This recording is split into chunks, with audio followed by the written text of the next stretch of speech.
I'm going to introduce everybody as we go along. David Hershy-Webb, who's an attorney, housing attorney. Delsenia Grover, who's campaign manager for Alliance for Tenant Power. And Mark Levine, who's a city council person from Washington Heights. Did I get it right? Washington Heights, West Harlem and a little bit of the West Side. All right, great. So welcome. And this is Let Them Talk. And for the next 28 minutes, that's what I'm going to do, is let you guys talk about housing issues in New York and everything else, like the radiation under our feet or the crazy landlords or what goes on in our parks. And, you know, there's all these issues in New York, and I love New York. It's never a dull moment in this town.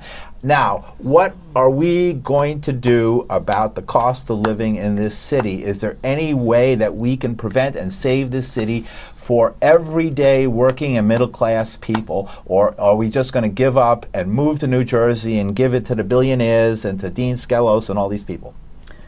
Well, I think the only way that we can save this city from becoming Dubai is if we save affordable housing. And the way that we save affordable housing in this city is to preserve rent regulation and strengthen the rent laws. The rent laws come up for renewal this June 15th. And if it's renewed without strengthening amendments, you can kiss rent regulation goodbye in about 20 years. Mm-hmm. And what is the well, we've talked about this a little bit, but break it down a little bit for us. What exactly these amendments can do, how we can change and amend the law to make it better and stronger. So the rent laws, which is governed by the state legislature, they come up for renewal every few years. It's not a set number of years. Typically, it's around 4 years.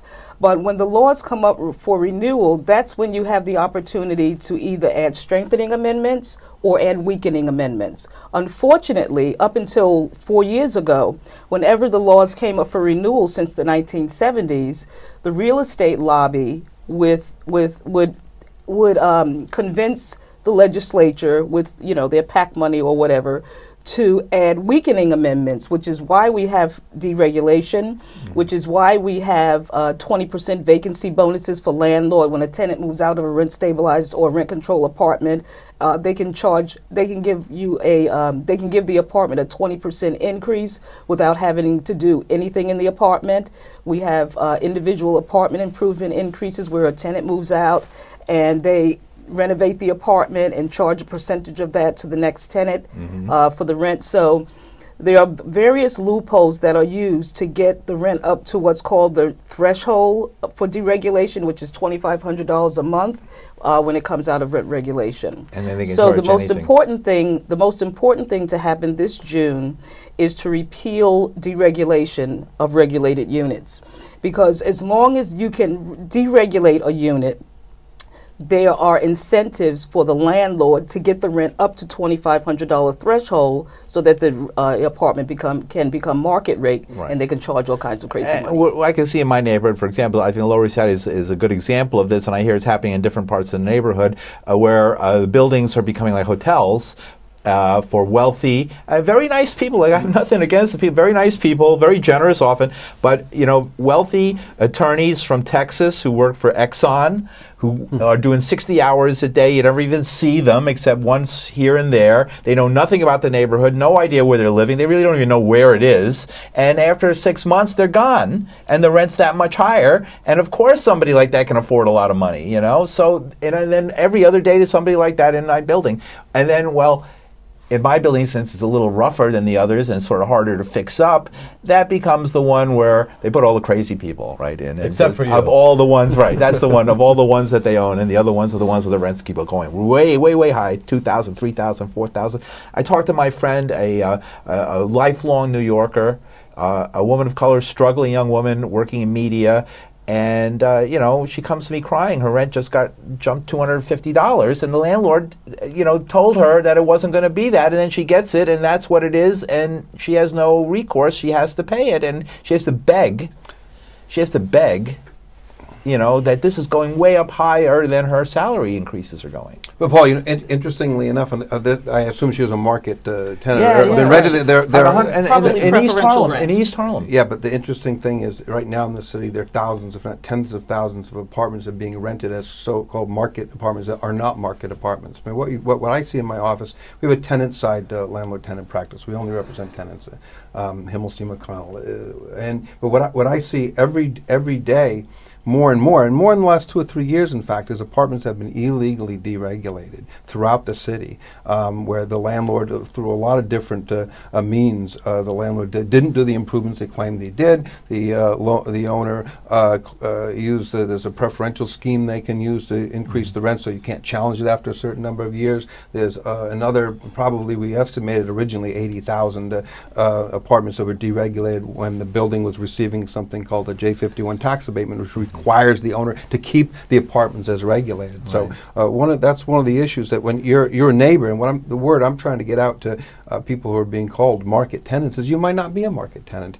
And one of the things we need to do is recapture. We need to strengthen the laws, like Delsenia said. Absolutely, we need to repeal vacancy decontrol. The pressure on rent stabilized tenants is just is enormous. But we also need to recapture all of those thousands and thousands of apartments that have been illegally deregulated, and have those people become part of the larger coalition to strengthen the laws. Well, let me direct to Mark Levine, who's a city council person, because this gets into the area of the city, because we rely on the government to do things that is difficult for us to do. I mean, individually we can hire lawyers and fight for our buildings, but not all of us know how to do that, or have the time to do that, or can afford to do that. So we rely on the city to stand up for the little guy.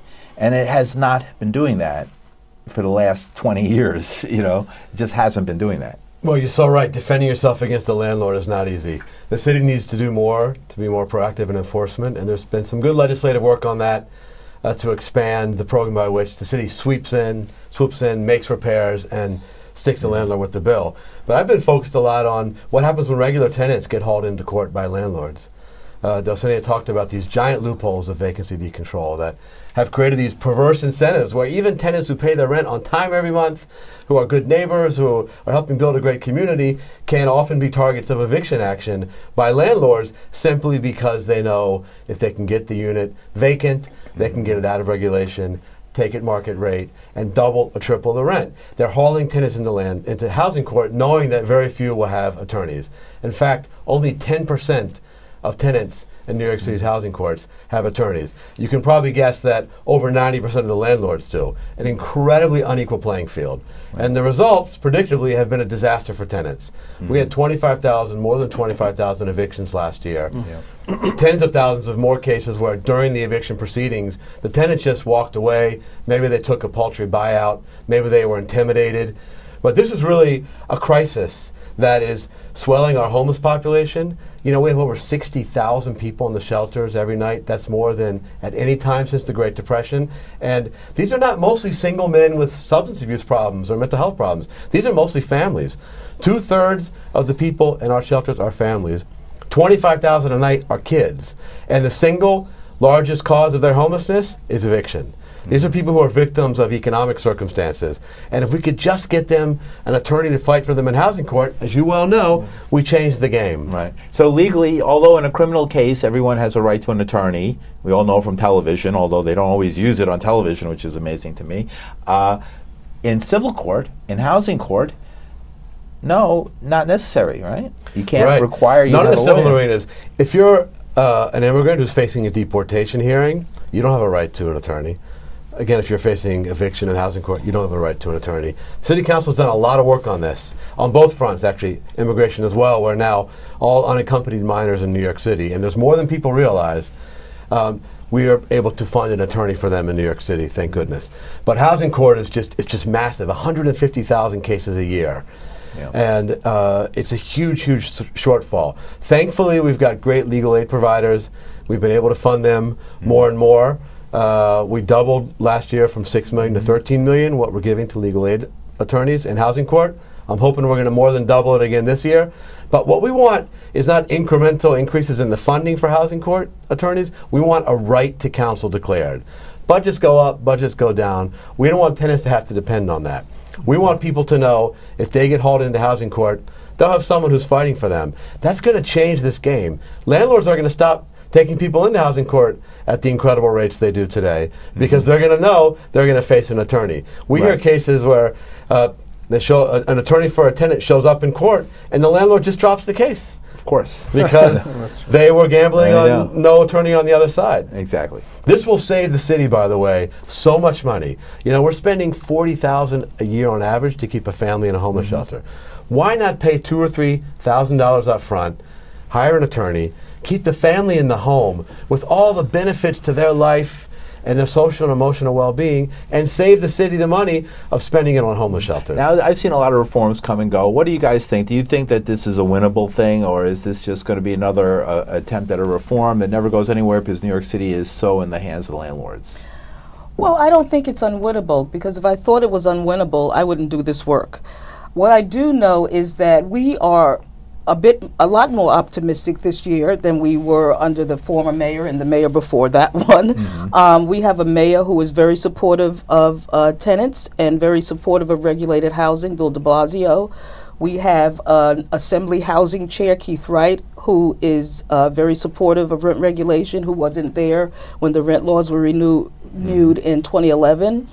We have a new Speaker of the State Assembly, Carl Hasty, who has just today and also a few weeks ago made a statement to support strengthening the rent laws. So we are more optimistic this year than you would imagine. Okay. We were hoping that things would happen a little differently last election, but it didn't. But I think we do have more people who are in positions of power with strength who support regulated housing and diverse neighborhoods in New York City. But that said, Delsenia is absolutely right. The political situation is better in a lot of ways than it's been. But that said, every rent-stabilized tenant has to get out, go to the rallies, go up to Albany, contact your legislature. The best legislator has to hear pressure from the people. There's 1 million, a little short of 1 million regulated tenants in New York City. If 1% of that group came out, 1% is, if my math is right, it's 10,000 people, right? Is it, or more? Yeah. 1%, 2% would be 20,000, 3% would be 30,000. Right. If that number of people came out to a rally, contacted their legislators, went to Albany, and we could strengthen the rent laws. I think people, they do get, although with weakening amendments for many years, they do get renewed and renewed and renewed. So there is sometimes a sense of complacency among people that, they're going to be renewed because they always get renewed. We can't take them for granted. Didn't the Supreme Court challenge, wasn't there a challenge that was brought to the Supreme Court saying that it was a violation of the Fifth Amendment to have rent stabilization? It was an illegal taking, but it never went anywhere, right? They didn't even take it. The U.S. Supreme Court didn't take it. All right, thank goodness. And I want to echo and think you took the words out of my mouth, because actually we're having a massive rally here in the city on May 14th at 5 p.m. in Foley Square. Sure. And if you are a regulated tenant or a tenant who cares about diverse communities in this city, show up at 5 o'clock p.m. on What day is it? It's Thursday, May 14th, Foley Square, 5 p.m. Foley Square is downtown. It's where the courts are. It's by Housing Court is right by there. Exactly. For people who don't near the come Brooklyn through Bridge. Downtown. And we're going to rally, and then at 6 o'clock we're going to walk across the Brooklyn Bridge. Oh, wow. And we're asking tenants from all of the boroughs to join us. And you have a permit to do that? We're not going to do anything. We're not going to do anything illegal. But I also wanted to say I don't think they did either that time. I also wanted to say that we do have supporters in the state legislature, of course, in the city council, and even the mayor's office.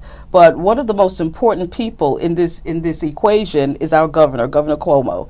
And we have yet to hear Governor Cuomo make a statement or a strong statement about the need to strengthen the rent laws. He said something recently about preservation or preserving the rent laws. That's not good enough. Right. What is it? What is it? He doesn't seem to be the same as his dad.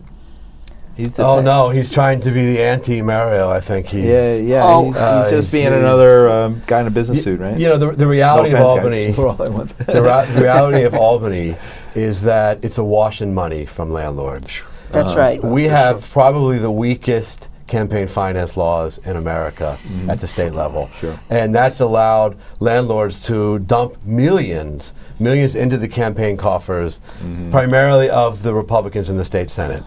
And I know we weren't going to mostly talk about this, but I can't ignore it. I mean, like, the whole thing is a cesspool of corruption. I mean, like, the leaders of both parties are going to prison.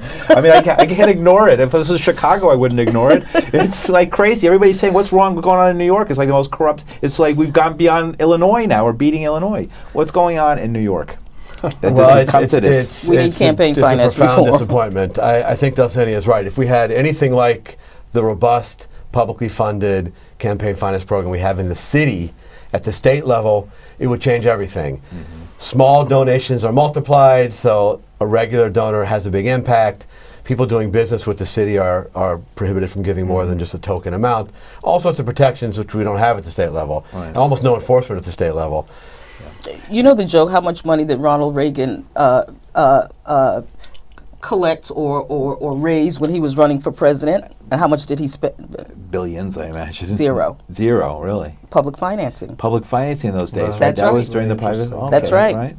Oh my gosh! So you can become yeah. president. The federal system has collapsed, unfortunately. Right. It's But New York collapsed. City's still going strong. And we need Albany to do As the his same control, thing. and Albany doesn't. And then we had, it was basically housing. It was this 421A, which I know is the 80-20 plan we used to call it, not by that number. And this was a promise that 20% of all the housing was going to be put aside for low-income and working people, and they didn't tell us it was 20% in East New York or 20% in the Bronx. It was not 20% in our community, which was very dishonest because people assumed it was. There was a rationale for 421A. Probably when it was launched in the 1971. 70s. Well, if you've been to the when- Lower East Side in those days, it was totally bombed out. But we were living there, and there was a community there, and we expected that 20% of low income to go for us and not be exported to other parts of the city. But look, that was 40 years ago, and Now it's a there's a billion. huge appetite to build in New York City, almost an insatiable appetite. Yeah. We don't need these tax incentives just to create buildings. So if Right. we're going to have it at all, it better serve a major public purpose. What purpose does it serve? Because why is it still here if we're not rebuilding We're a not neighborhood? getting anywhere near our money's worth. We're putting over $1 billion a year now.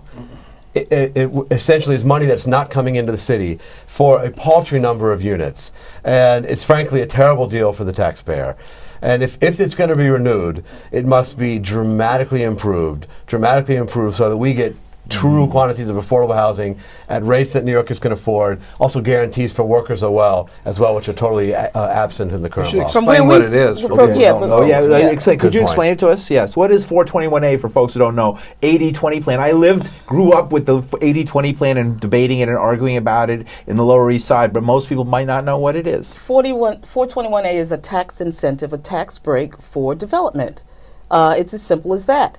And you know, one of the caveats when it came into existence back in 1971 was that a percentage of what they build would be affordable. However, over the span of time that we've had 421A, it's outlived its usefulness, and only about 7% of everything that has been built with that tax break has been affordable. But affordable is not necessarily affordable to the people at the lowest rungs of the economic ladder. Exactly. It's affordable for some people. And also can be sent. It doesn't have to be in the community where they're doing the construction. It's purely a developer giveaway. That's what it is. And And then it has outlived its usefulness. When it came into existence, there was no building happening in New York City. Right. And after 421A, that quickly changed. It changed within 10 years when things started to turn around, and now it's just a great big hole that cash goes into that could be going Right. into the Yeah. tax revenue in this city. Do you know that you could create 100,000 Section 8 vouchers for example, with the money that each year we do Right. not get in tax revenue because of 421A. So it's basically it's $1 billion a year. It's a scam. I mean, I could call it a scam 40 years ago, to be honest with you, and so did a lot of people in the neighborhood. But it was the only deal they were handing it to people, and that's the only thing there was. But now, when I find out that they're subsidizing a 97-story building on 57th Street, right down the block here, and they call it Billionaires Row, and the people who live there, we don't even know their names, and they're from like oil-rich countries, and nobody even knows who they are. You know, every New York Times articles about Yeah. it, and it's they're tied to sheikhs corruption. It's and tied into the to corruption in Albany. Russian oligarchs and things like that, and well, you know, this is not exactly building a community when we're like using tax abatements and exemptions to build billion-dollar apartments for Russian oil oligarchs. And a lot of those apartments are empty. It's very They're international, though. Yeah, there's no one living there. The apartments are empty. That $100 million apartment at 157, is anybody living in there? I think it's Yeah, just, a lot I of think, a I lot think of those. But the A person lot gets- of those are I empty. think they're Yeah. parking money. Well, we need to tax them. For But the I know person there's gets like a think they're tax parking abatement. money. He actually gets like, whoever owns it gets like a several $100,000 a year And the tax people who abatement. buy the condos don't pay real estate tax in They New York avoid because real they're estate. not here more than Right. a few weeks a year in many cases. Right. And people don't understand that this was originally set up in part to rebuild the Lower East Village, which is like totally like the most coolest community in the city in its day, and they ruined it by doing this. Well, it's time for a dramatic overhaul of this tax policy. I think And it just needs to completely die. It's outlived its usefulness. It's nothing but a giveaway to developers and the very wealthy folks in this city. Right. And it's a tool of corruption if you look at what's happening in Albany. And it needs to go. The whole city, the state government's going to jail. The other thing, the FBI is like dragging them away. 421A cannot be fixed. It has to die. Yeah. You can come up with another affordable housing incentive, yeah, but it's not going to be 421A. the other interesting thing about 421, It's outlived. I have a number of clients in 421A buildings, and the other interesting thing about it is that the owner gets this massive tax break, and similar to J51, in exchange for that, they're supposed to keep the units as rent stabilized for the life of the program. And instead, what they do is they don't keep they're not stable. They don't even keep them stabilized. So I have clients who've come into my office that we have essentially caught the landlord not only stealing tax money, but not doing his end of the bargain and keeping the apartment stabilized. So It's sad. It's a sad story. We have about 7-8 minutes left, so let's go back to what we were talking about at the beginning, which is rent regulation and how we can change rent regulation. What's the city council's plan? What are the activists' plan? What are the attorneys' plan? Well, And I guess we're all going to meet on the 14th of May. I'll be there. Thursday, 5 p.m. in Foley Square, and a march across the Brooklyn Bridge in support of doing something to save New York City from what we've been talking about. Can I just jump in and mention one major Sure. thing that's on the table right now? You mentioned 421A. We know about the renewal of the rent laws. Also, the city's Rent Guidelines Board is now considering just how much rents will increase for rent-regulated tenants. It happens every year. This does happen at the city level, not at the state level. Right. The board traditionally, however, made up of 9 members, has been constitutionally skewed towards landlords. And that has resulted time and time again at rent increases for tenants, even at a time when landlords were making tremendous profits. And so many of us activists now have called for a rent freeze this year so that tenants could begin to recoup some of what was unfairly taken from them in years past. Actually, we had this push last year, and we didn't succeed in getting a 0% increase. We got a 1% increase. I'm hoping we'll do better than that this year. This is all playing out in the weeks ahead. And so we also need tenant activists to come out and testify at the Rent Guidelines Board hearings, the RGB hearings, so that the members of this board hear from regular New Yorkers about the burdens that rents are currently placing upon average working class families. When is that going to be? At Cooper Square again? Cooper Union? I believe so. And that's usually where it is. And what date is that? Do you know what date that's going to be? I wish I did, but well, we'll get it for we'll you. keep folks, good, and we'll keep folks informed on this show as well. And I'm sure we'll have more shows. Okay, David Hershy-Webb is the attorney, housing attorney, Delsenia Grover, campaign manager, Alliance for Tenant Power, and Mark Levine, who's the city council person from Washington Heights. We got about 5 more minutes, but I just want to make sure we got everybody outroed. And we're talking about rent stabilization, and we're talking about trying to keep the rents low, trying to keep poor and working people in their homes in New York and not have them join the ranks of the homeless, and ways of reforming and changing the housing code in New York City so that people have an opportunity to get a lawyer when they're dragged into court on these ridiculous charges. And sometimes the rules are held a little more strictly when the person, in other words, whether you live in your apartment or not, it could be, whether you need this or that, it can be defined many different ways, let's put it that way. So we know that, and if you had a lawyer, you could defend yourself and you could show that what you're doing is no worse than what somebody else is doing, so why should you be punished for it? Indeed. With the question of whether this is realistic or not, you've been cynical. I understand that. I'll tell you some good news. Our bill, Central 214, already has 37 co-sponsors out of the 51 council members. It's one of the most heavily co-sponsored bills in the council. So we have huge momentum on that. And we have a companion bill, which is building the infrastructure. We're going to create the first ever Office of the Civil Justice Coordinator down at City Hall. We've always had a criminal justice coordinator, but we want someone who's going to coordinate policy and funding in the civil arena for immigration and family court and housing court. We had the hearing on this a couple weeks ago. We believe we're headed for passage in the next couple of weeks. This will be a funded office that will begin to build the infrastructure so that we can continue to ramp up And to of providing. course, many of the immigrant people are the ones who really get taken advantage of a lot. Well, there's such overlap between the needs in family court, immigration court, and housing court. Often, one individual has issues in all three arenas. All right. Right? And so this would unify that and get good solutions for New Okay, Yorkers. 2 minutes left. Well, I just wanted to reiterate how important it is that the laws that govern rent-regulated housing in this city are strengthened this year. If we don't strengthen the laws this year, in 20 years there will be no rent regulation, and all these conversations we're having right now will be a moot point. There are so many apartments. In the last 4 years, we've lost 50,000 rent-regulated units in this city. In the last 10 years, we've lost 250,000. And the losses are escalating very quickly. Right now, the threshold for deregulation is $2,500 a month. And landlords have been pushing the rents up to that threshold in any way that they can. So there are tens of thousands of apartments already that are near the threshold. If we don't tighten up the rent laws, if we don't remove deregulation and get rid of the vacancy bonus and do something about preferential rents, I assure you, we will have nothing to fight for. We cannot build our way out of this. The only way to save affordable housing in New York City is to preserve regulated housing. It's interesting you say we can't build our way out of it. We cannot. Interesting. Okay, and last half minute, any last statements? I agree with Delsenia.